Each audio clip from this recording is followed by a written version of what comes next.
Makofi! The 55th Jamhuri Day festivities at Nyayo National Stadium.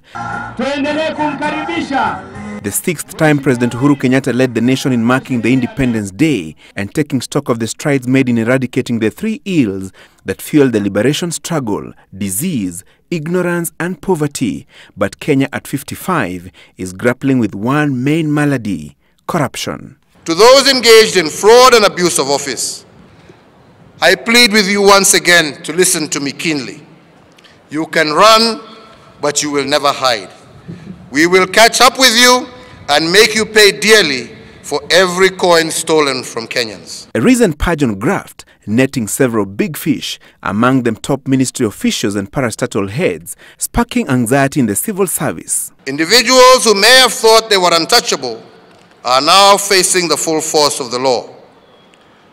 Those individuals, I agree, deserve fair trials, but nothing more than that.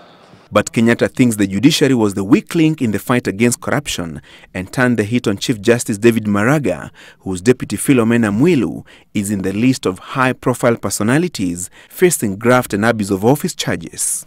I am calling once again for our judiciary to ensure that its procedures are not used to protect impunity.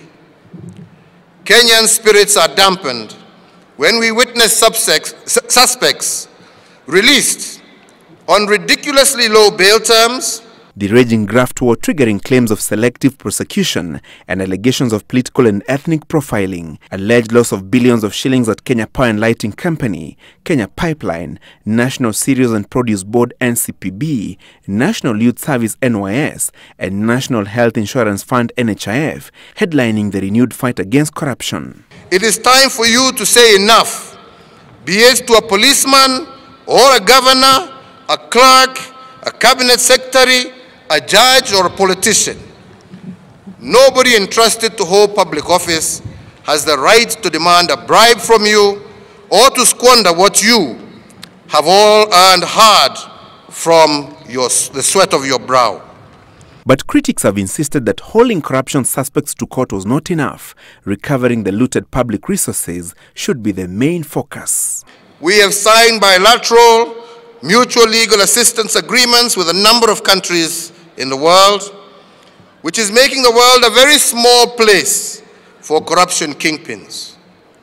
There is almost nowhere now left for them to hide ill-gotten wealth, and once we have proved that it is stolen money, the agreements that we have signed provide for the assets to be returned to the Kenyan people.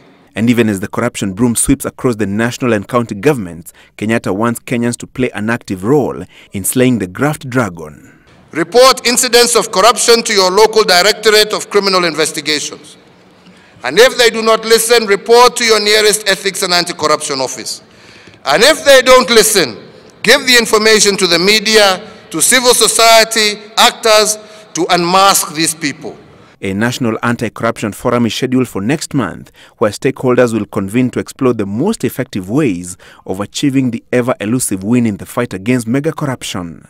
From the Big Four agenda to the big agenda, the fight against corruption, President Uhuru Kenyatta piling pressure on the judiciary to deal decisively and conclusively with corruption suspects and ensure that the public property that has been looted is returned to its rightful owners for the intended purpose: development. Francis Gashuri, Citizen TV, Nyayo National Stadium, Nairobi.